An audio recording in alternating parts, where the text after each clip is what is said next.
திருவள்ளுவரின் வழியில் வாழ்ந்து வாழ்வின் உன்னத நிலையினை அடைய திருக்குறளோடு நாம் என்னும் இந்த நிகழ்விலே இணைந்திருக்கின்ற உங்கள் அனைவருக்கும் முதற்கண் வணக்கம். குறள் எண் 292, அதிகாரம் வாய்மை. அமெரிக்க நாட்டிலே ஒரு சிறிய கிராமம். அங்கே ஆரம்ப பள்ளிக்கூடத்திற்கு சென்று வந்த ஒரு குட்டி பையன் தனது ஆசிரியர் கொடுத்ததாக சொல்லி ஒரு கடிதத்தினை தனது தாயிடம் வந்து கொடுத்தான்.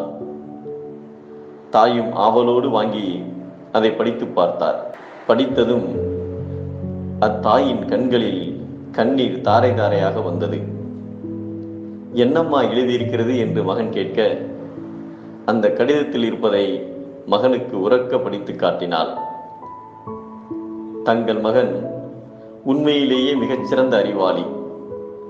அவனுடைய அறிவாற்றலுக்கு தீனி போடக்கூடிய அளவிற்கு தகுதி வாய்ந்த ஆசிரியர்கள் இப்பள்ளியில் இல்லை. எனவே தாங்களே அவனுக்கு கற்றுக் கொடுக்கலாம் என எழுதியிருந்தது. மறுநாளில் இருந்து வீடே பள்ளிக்கூடமாக மாறியது. தாய் ஆசிரியரானார்.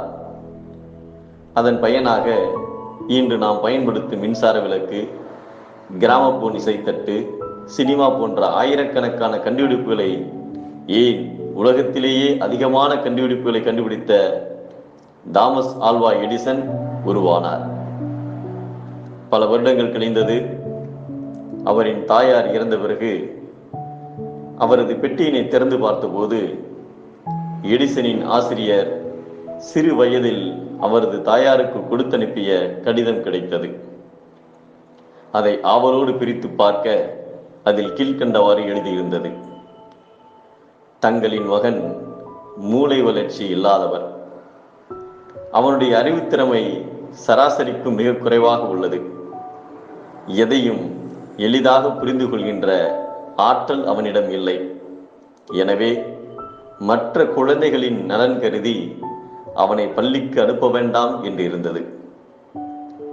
இதை படித்து பார்த்த பொழுது எடிசனின் கண்களில் தாரை தாரையாக இன்று கண்ணீர் வந்தது. தனது மகனின் தன்னம்பிக்கை சிதைந்துவிடக் கூடாது என்பதற்காக ஒரு தாய் மகனிடம் ஒரு பொய்யை சொல்லி ஒரு அறிஞனை இந்த உலகத்திற்கு தந்திருக்கின்றார்.